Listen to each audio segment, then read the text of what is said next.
परमेश्वर के अजीजों, प्रभु हमें क्यों अपने करीब बुलाता है? क्यों प्रभु चाहता है कि हम उसके करीब रहे? क्यों परमेश्वर चाहता है कि हर दिन हमारा जो उठना और बैठना हमारे परमेश्वर के साथ हो? क्यों वो चाहता है कि मैं डेली डिवोशन करूं? क्यों मेरा परमेश्वर चाहता है कि मैं डेली प्रार्थना करूं? क्यों मेरा परमेश्वर चाहता है कि मैं हर दिन प्रभु के वचन को पढूं? क्यों मेरा परमेश्वर चाहता है कि मैं हर दिन आत्मिक जीवन जीऊं? क्यों मेरा परमेश्वर चाहता है कि मेरा जो कनेक्शन है मेरे प्रभु के साथ बना रहे?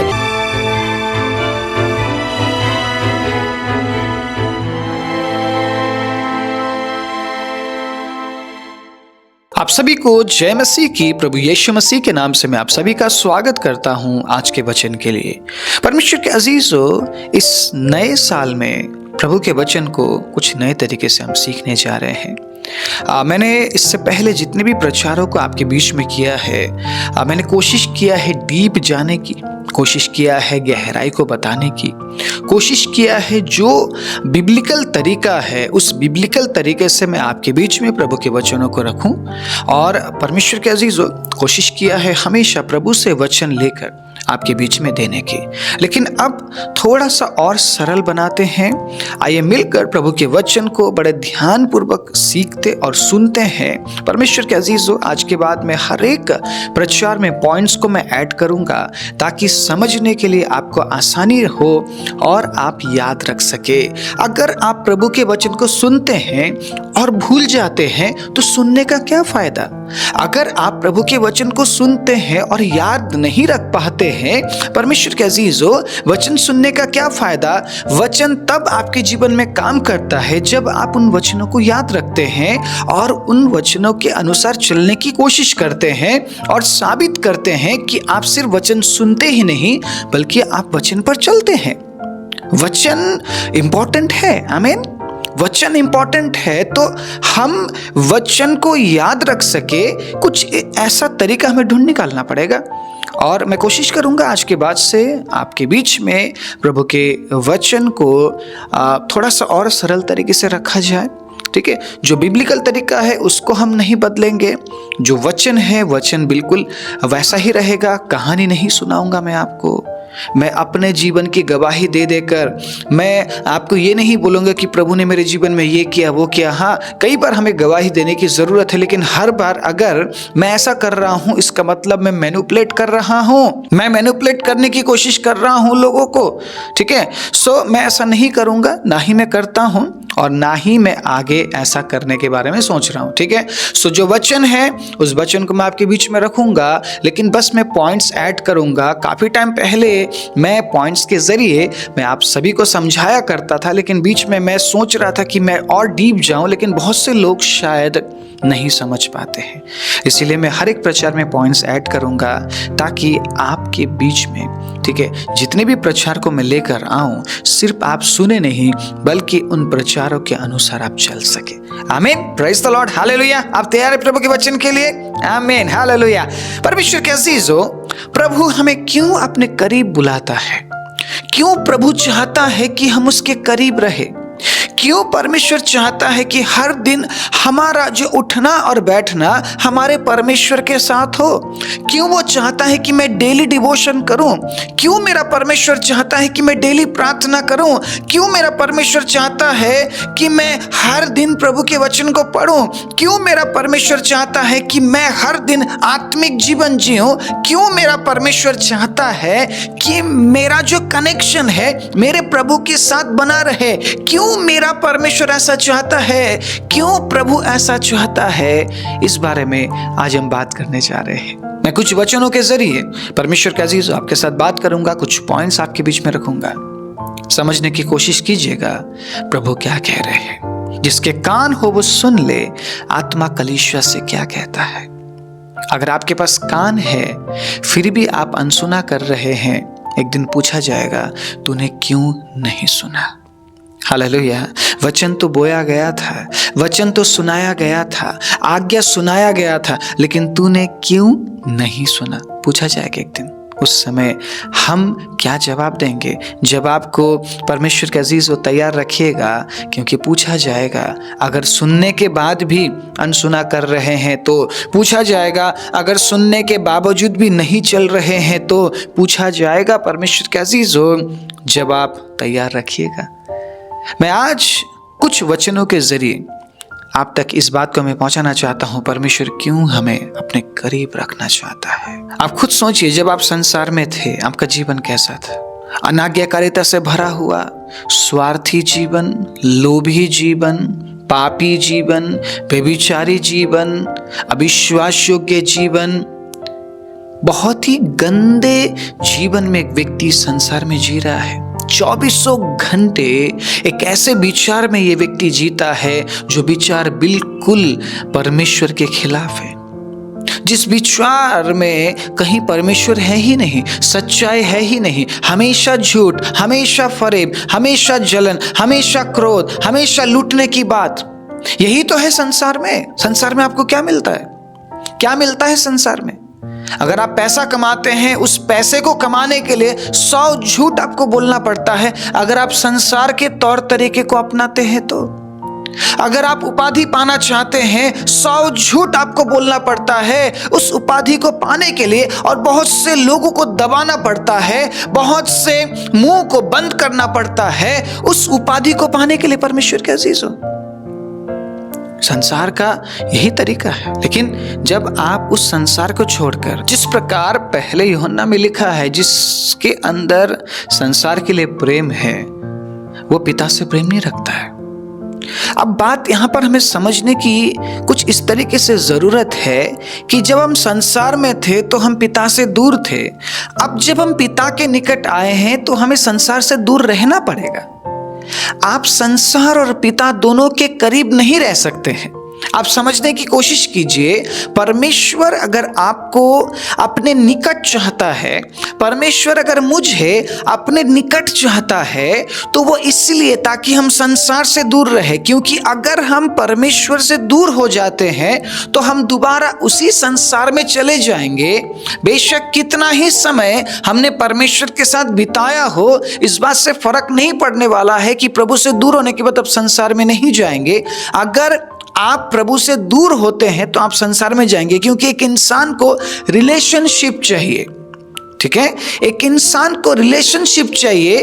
अगर वो पिता के साथ रिलेशनशिप में नहीं है, संबंध में नहीं है, तो वो संसार के साथ अपना संबंध बना लेता है। उड़ाव पुत्र के साथ भी यही हुआ। जब उसने पिता को छोड़ा तो वो संसार में गया और उसने क्या सोचा, मेरे पिता के साथ जिस संबंध में मैं था उससे भी कई गुना ज्यादा आनंद मुझे संसार के साथ संबंध बनाने से आएगी, संसार के साथ संबंध बनाने से मुझे मिलेगी। तो इस बात को सोचते हुए वो पिता के घर को छोड़कर, परमेश्वर के अजीजों, कहां चला गया? कहां चला गया? संसार में चला गया। लेकिन कुछ समय बिताने के बाद संसार में उसे पता चला, संसार के साथ जो घनिष्ठता है वो मृत्यु की ओर बढ़ना है, मृत्यु की ओर बढ़ना है। पिता वहीं पे है, पिता का राज्य वहीं पे है। लेकिन जब ये पुत्र पिता से अलग हो जाता है और संसार में चला जाता है, परमेश्वर के अजीजों, पुत्र को पता चला कि पिता की अहमियत क्या है, पिता का जो राज्य है वो कितना आशीषित राज्य है। पुत्र को एहसास हुआ।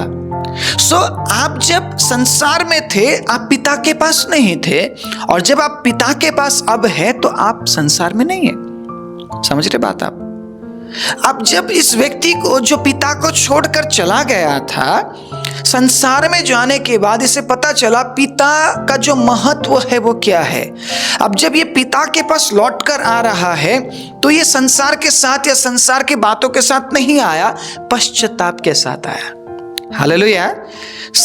इस व्यक्ति ने जब परमेश्वर के अजीजों बुरे दिन देखे, ठीक है, इस व्यक्ति ने जब संसार में बहुत ही बुरे हालात को देखे, तब इसने विचार किया, अपने आप को ऐसा बनाया कि मुझे अब पिता और स्वर्गीय परमेश्वर के सामने मुझे क्या करना है? पश्चाताप करना है, ताकि मैं लौट सकूं। आमीन, मैं लौट सकूं। और जब इसने इस बात को सोचा, परमेश्वर के अजीजों, प्रभु अनुग्रह करेगा। परमेश्वर ने अनुग्रह किया और ये व्यक्ति अपने पिता तक पहुंचता है। और जब ये पिता के पास पहुंचता है तो पिता क्या कहता है? मेरा बेटा लौट आया है। हालेलुया। इस गहराई को समझने की कोशिश कीजिएगा। मेरा बेटा लौट आया मतलब उसने संसार को छोड़ दिया है। पिता अपने बाहें को फैलाते हुए अपने बेटे का स्वागत करता। दूर ही से वो पहचान लेता है परमेश्वर के अजीजों कि मेरा बेटा आ रहा है। आप में से बहुत से लोग जब आज आप प्रभु की ओर फिरने के लिए विचार करते हैं, He is ready to accept you. My dear brothers and sisters, प्रभु आपको एक्सेप्ट करने के लिए तैयार है। परमेश्वर आपको एक्सेप्ट करने के लिए तैयार है। संसार का जो हालत है अगर आपने देख लिया है तो अब लौट आइए, लौट आइए, क्योंकि अगर एक बार नाव का दरवाजा बंद कर दिया गया, खटखटाने पर भी नहीं खुलेगा। परमेश्वर के अजीजों, चिल्लाने रोने से भी वो दरवाजा नहीं खुलेगा। संसार में जब लोग इंजॉयमेंट में थे, मौज मस्ती में थे, नूह ने प्रचार किया लेकिन किसी ने नूह के बात पर विश्वास नहीं किया। नूह ने बार बार प्रचार किया फिर भी किसी ने विश्वास नहीं किया। तब परमेश्वर ने नूह से कहा, नूह तू और तेरा परिवार तुम लोग नाव के अंदर जाओ और जितने भी जानवर है मैं उनको भेजूंगा नाव के अंदर, उसके बाद मैं दरवाजा बंद कर दूंगा। परमेश्वर ने अपने हाथ में ले लिया उस जिम्मेदारी को। मैं दरवाजा बंद कर दूंगा और जब दरवाजा बंद हो जाए नूह, कोई उसे खोल नहीं सकता। हालेलुया। बारिश शुरू हुई, बूंदे आने लगी, लोग घबरा गए। हालेलुया। जैसा नूह ने बोला था वैसा ही हुआ और जब बारिश बढ़ने लगी तब लोगों को एहसास हुआ नूह ने कुछ बोला था। लोगों को याद आया, वो नाव की तरफ दौड़ने लगे। लेट हो चुका था। परमेश्वर के अजीजों, बहुत लेट हो चुका था। दरवाजा बंद हो चुका था। लोग चिल्लाने लगे, चीखने लगे, पानी बढ़ने लगा, नाव तैरने लगा, लोग चीखने लगे, चिल्लाने लगे, लेकिन दरवाजा नहीं खुला। हालेलुया। परमेश्वर के अजीजों, बहुत से लोग रैप्चर होने के बाद चीखेंगे और चिल्लाएंगे। शायद प्रभु अनुग्रह करे, हमें नहीं पता, कुछ भी हो सकता है, लेकिन प्रभु चाहता है कि हम लौट आए। आगमन से पहले लौट आइए। आप क्यों उन सालों में आप दुख उठाना चाहते हैं जब संसार का हालत अच्छा नहीं होगा? अभी आपको लग रहा है कि बहुत ज्यादा तकलीफ है, दुख है, मुसीबत है संसार में। अभी का दुख तो कुछ नहीं जो आने वाले दिनों में होने वाला है। परमेश्वर के अजीजों, जब ये जो लूसीफर है, जब ये जो आने वाला जो शासक है, जब ये राज करेगा तब लोगों को ये दर्द देगा, तकलीफ देगा। आज जो लोग उसकी पूजा करते हैं, जो लोग उसकी आराधना करते हैं, परमेश्वर के अजीजों, जो एंटी क्राइस्ट है, जो उनकी आराधना करते हैं, जो एंटी क्राइस्ट के पीछे चल रहे हैं, उन्हें ऐसा लग रहा है कि हमें ऐसे ही रखा जाएगा। लेकिन परमेश्वर के वचन के अनुसार जब उन्हें प्रताड़ित किया जाएगा, दुख दिया जाएगा, तकलीफ दिया जाएगा, तब वो पश्चाताप करेंगे। लेकिन क्या परमेश्वर तब बचाएगा? उस समय भी बाइबल में लिखा है, उस समय भी परमेश्वर के अजीजों सुसमाचार प्रचार किया जाएगा। अगर लोग मन फिराते हैं तो वो बचाए जाएंगे, उनका न्याय होगा, उन्हें बचाया जाएगा। लेकिन मुझे ऐसा लगता है बहुत से लोग उस समय भी दोष लगाने वाले होंगे, वो विश्वास नहीं करेंगे। बहुत से लोग परमेश्वर के अजीजों ढीठ और हठी होंगे, वो विश्वास नहीं करेंगे। आज ये जो वचन है मेरे और आपके लिए है। हमें लौटने की जरूरत है, परमेश्वर के पास लौटने की जरूरत है। परमेश्वर के अजीजों, प्रभु चाहता है कि हम उसके निकट आए, क्योंकि वो 3 बदलाहट हमारे जीवन में करना चाहता है। 3 प्रकार के बदलाहट हमारे जीवन में करना चाहता है। मैं वचन देना चाहता हूं, याकूब 4 उसके 8 में कुछ इस प्रकार से लिखा है, परमेश्वर के निकट आओ तो वो भी तुम्हारे निकट आएगा। आपको निकट बुलाया जा रहा है, आपको बुलाया जा रहा है कि आओ मेरे पास। आप अपने आप नहीं जा सकते हैं, आप अपने आप नहीं आए हैं, परमेश्वर ने आपको चुना है, सुसमाचार आप तक पहुंचाया गया है, आपकी आंखों को खोला गया है, आपके सामने हर एक बातें रखी गई है और उसके बाद आपने डिसाइड किया कि मुझे परमेश्वर के पास जाना है, तब आप आए हैं। परमेश्वर के अजीजों, आपको बुलाया गया है, आपको चुना गया है। सो आज परमेश्वर कह रहा है, जबकि मैंने तुझे बुला लिया, मैंने तुझे चुन लिया, तो दोबारा संसार में क्यों जा रहा है? तू मेरा बेटा और तू मेरी बेटी है, तुम्हें मैंने अपने राज्य के लिए चुना है, तुम संसार में नहीं जा सकते। इसीलिए तुम्हें मेरे निकट रहना पड़ेगा, तुम्हें मेरे साथ रहना पड़ेगा, तुम्हें मेरे वचन में बने रहना पड़ेगा, तब जाकर तुम मेरी इच्छाओं को पूरा कर सकते हो, मेरे हिसाब से चल सकते हो। आप जहां पे जाने वाले हैं वहां पे आपकी नहीं चलेगी, जहां पे मैं जाने वाला हूं वहां मेरा नहीं चलेगा। हमें नियमों को सीखना पड़ेगा। हालेलुया। हर एक बातों को हमें सीखना पड़ेगा। वहां पे कैसे रहना है, कौन वहां पे प्रवेश करता है, मतलब वहां प्रवेश करने का जो क्वालिफिकेशन है वो क्या है। आज आप छोटे से छोटे जॉब में जब आप जाते हैं, आपका इंटरव्यू लिया जाता है, आपका बायोडाटा मांगा जाता है, आप कौन है, आपने कितनी पढ़ाई की है, आपको कितने काम आते हैं, कितने साल का आपका अनुभव है, सब कुछ आपको पूछा जाता है। और उस इंटरव्यू को पास करने के लिए आप कई साल तक मेहनत करते हैं, उस जॉब को पाने के लिए आप कई साल तक मेहनत करते हैं। जो जॉब शायद 30 साल का है या 40 साल का है, लेकिन 1000 साल के अनंत जीवन में प्रवेश करने के लिए आप कहते हैं कि मेरा बस प्रार्थना करना काफी है, विश्वास करना काफी है। परमेश्वर के अजीज, हम क्या बोल रहे हैं? क्या काफी है एक बार बाइबल पढ़ना? क्या काफी है परमेश्वर के अजीज अपने आप को विश्वासी कहना? उस राज्य में प्रवेश करने के लिए क्या इतना करना काफी है?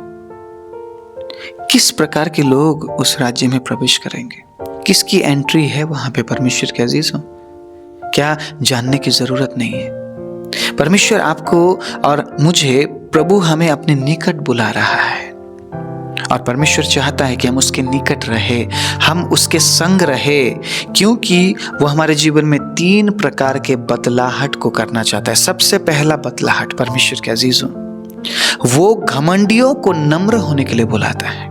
बोलिए मेरे साथ, परमेश्वर घमंडियों को नम्र होने के लिए बुलाता है। बहुत से लोग आज बड़े बड़े चर्च है बोलकर घमंड में जीते हैं। मैं आपको ये बता दूं, परमेश्वर ने आपको कलीसिया घमंड करने के लिए नहीं, बल्कि परमेश्वर ने आपको कलीसिया नम्र बनने के लिए दिया है। अगर प्रभु आपको इस्तेमाल कर रहा है, इस बात में हम सबको खुशी है, लेकिन इस बात में आप घमंडी ना बने कि परमेश्वर आपको इस्तेमाल कर रहा है। आपको अच्छे चर्च में जाने का मौका मिल रहा है तो वो आपका घमंड का विषय ना बनने पाए, क्योंकि आप तो इस योग्य नहीं थे कि आप परमेश्वर की आराधना कर सके, बल्कि आपको नम्र होना चाहिए, ये सोचते हुए कि मैं तो पापी था, मैं तो गंदा था, मैं तो अशुद्ध था, प्रभु से दूर था, भले का बैरी था, मैं तो व्यभिचार करने वाला था, नशा करने वाला था। तो उन तमाम बातों को याद करते हुए आपको नम्र बनना है, ना कि एक दूसरे के साथ कंपेयर करना है कि ये बोलते हुए देखो मैंने तो छोड़ दिया, उसने अभी तक नहीं छोड़ा, कितना गंदा इंसान है ना वो। इस बात के लिए प्रभु ने हमें अच्छी कलीसिया नहीं दी है। आपको प्रभु हम्बल बनाता है। Praise the lord. प्रभु यीशु मसीह ने मत्ती 11 उसके 28 में क्या बोला कि मेरे पास आओ, मैं तुम्हें विश्राम दूंगा और मुझसे सीखो, क्योंकि मैं मन में नम्र और दीन हूं। 28 और 29 में आप पढ़ते हैं, मत्ती 11 उसके 28 और 29 में आप इस बात को पढ़ते हैं। परमेश्वर के अजीजों, प्रभु आपको अपने निकट बुला रहा है ताकि वो आपको हम्बल बना सके। उसके बाद एक व्यक्ति का जीवन बदल जाता है। चाहे कितनी ही आशीष उसके जीवन में आए, कितने ही ऊंचे उपाधि में वो व्यक्ति पहुंच जाए, वो हम्बल रहेगा, क्योंकि वो जानता है कि वो कहां से उठाया गया और वो पहले कौन था। आप ये कभी ना भूले कि आप कौन है, और आप ये ना भूले कि आप कौन थे। आप कौन थे अगर ये भूल गए परमेश्वर के अजीजों, तो जो आप आज है उसके बारे में भी परमेश्वर के अजीजों आप हम्बल नहीं होंगे।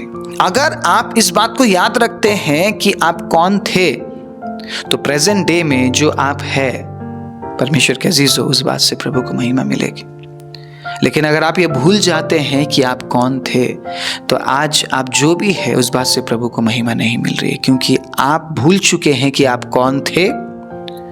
और जब आप ये भूल चुके हैं कि आप कौन थे, तो परमेश्वर के अजीजों, आज जो आप है उसके लिए आप कभी भी परमेश्वर को महिमा नहीं देंगे। आप क्या सोचेंगे, मैं तो ऐसा ही था, मैं तो अच्छा ही था, मैं तो टैलेंटेड ही था, मैं तो पैदा ही टैलेंटेड हुआ हूं, मैं तो पैदा ही लीडरशिप के लिए हुआ हूं, परमेश्वर ने मेरा अभिषेक जन्म होते हुए कर दिया था।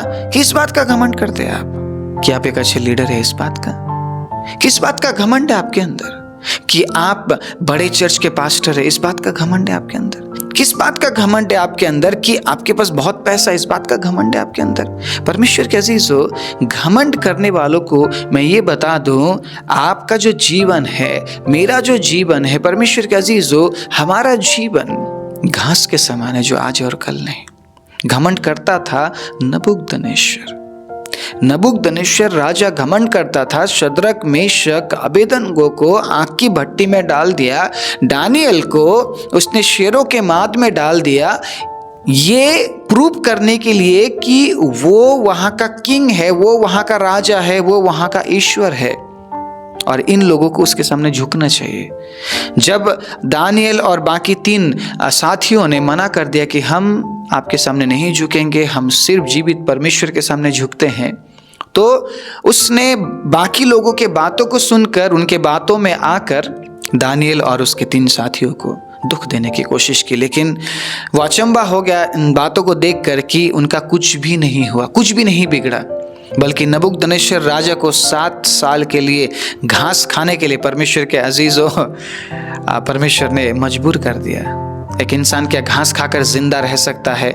यस, एक इंसान घास खाकर, परमेश्वर के अजीजों, जिंदा रह सकता है। और परमेश्वर ने इस बात को साबित किया कि अगर हम घमंडी होकर जीते हैं, आज हो या कल, हमें उसका नतीजा भुगतना पड़ेगा। जब आप याकूब 1 उसका 19 से लेकर 21 तक पढ़ेंगे, आपको पता चलेगा कि जो व्यक्ति परमेश्वर के अजीजों अपने आप को नम्र बनाता है, वो ही परमेश्वर के वचन को ग्रहण करता है। तो प्रभु आपको नम्र बनाना चाहता है, प्रभु मुझे नम्र बनाना चाहता है। अगर आप वचन लिखना चाहते हैं, निर्गमन 3 उसका 4 लिख सकते हैं, ठीक है। नीति वचन 4 उसका 20 आप लिख सकते हैं, नीति वचन 19 उसका 20 आप लिख सकते हैं। परमेश्वर आपको हम्बल बनाना चाहता है, इसीलिए प्रभु चाहता है कि आप उसके निकट रहे, क्योंकि अगर कोई हम्बल है, अगर कोई नम्र है, अगर कोई दीन है, तो वो है सिर्फ और सिर्फ प्रभु यीशु मसीह। अगर आप ये सोचते हैं मैं किसी इंसान से नम्रता में सीख लेता हूं,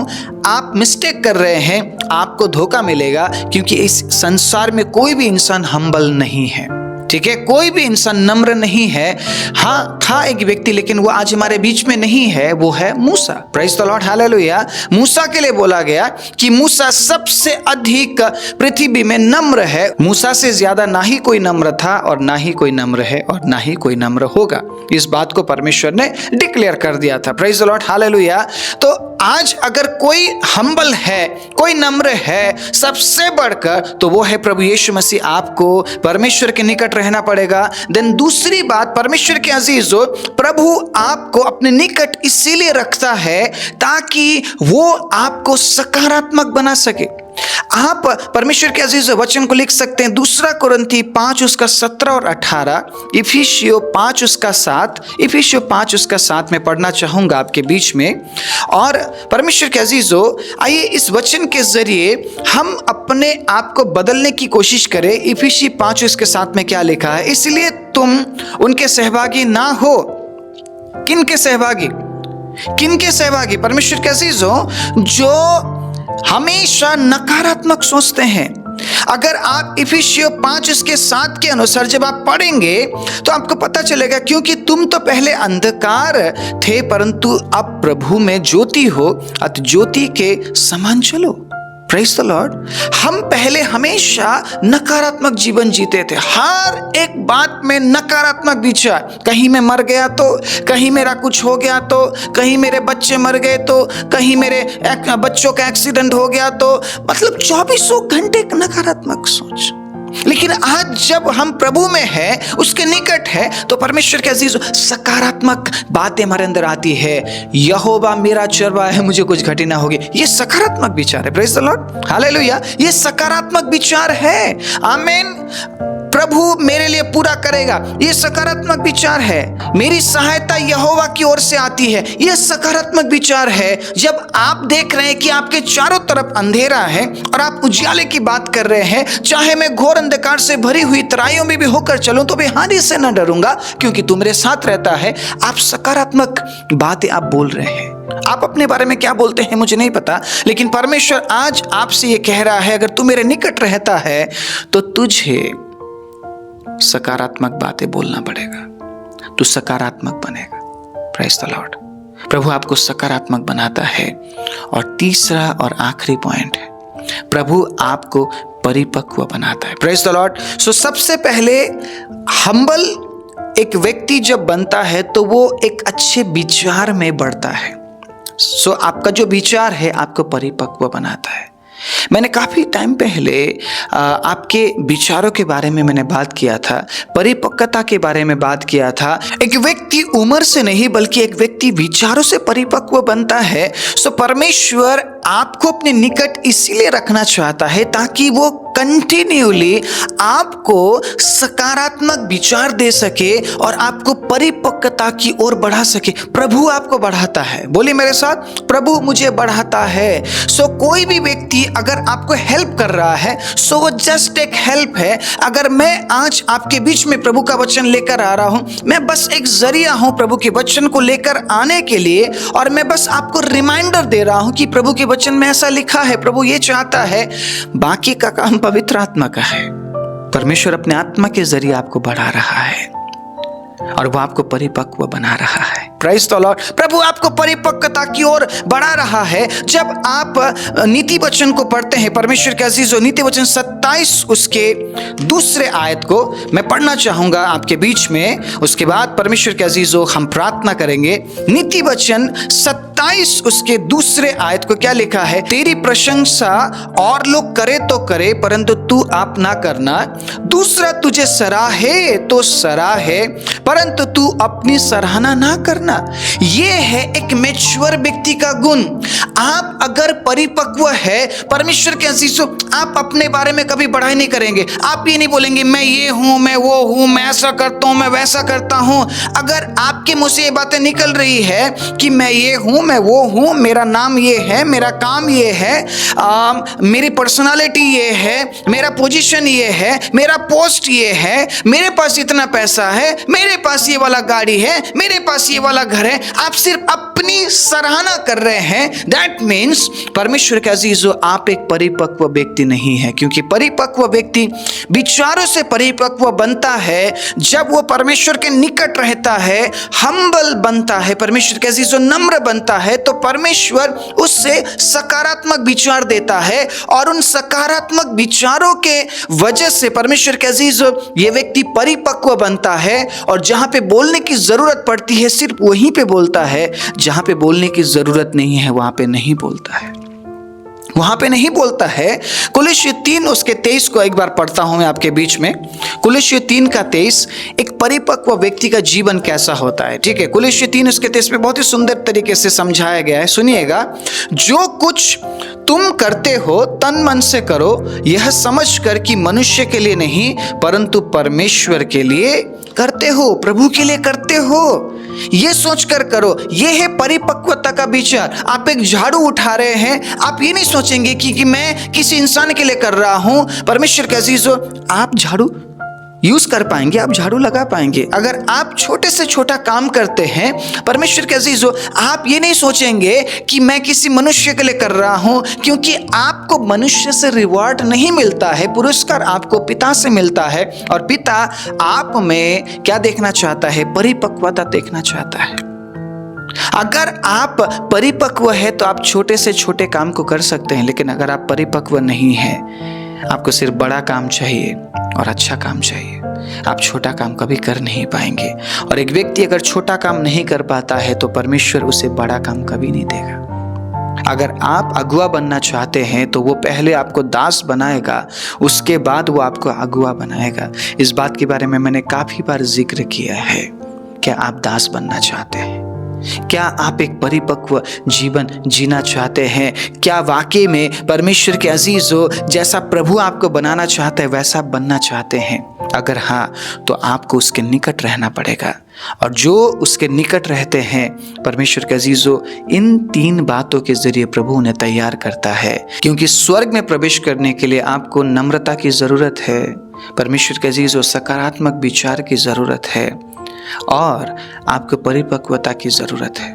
और इन तीनों बातों में बढ़ने के लिए आपको परमेश्वर के निकट रहना पड़ेगा, ना कि किसी इंसान के। हाँ, कोई पासवान, कोई अलग व्यक्ति आकर आपको थोड़ा बहुत सिखा जरूर सकता है, लेकिन आपको रहना पड़ेगा परमेश्वर के निकट।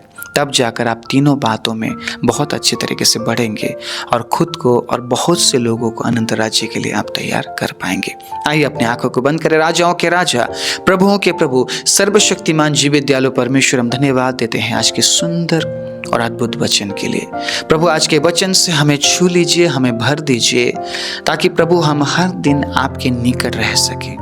क्योंकि आपके निकट रहने से ही हम हम्बल बनते हैं, नम्र बनते हैं, प्रभु सकारात्मक विचार में बढ़ते हैं और परिपक्व बनते जाते हैं। क्योंकि ऐसे ही लोग प्रभु आपके अनंत राज्य में प्रवेश करेंगे, आपके वचन में लिखा है।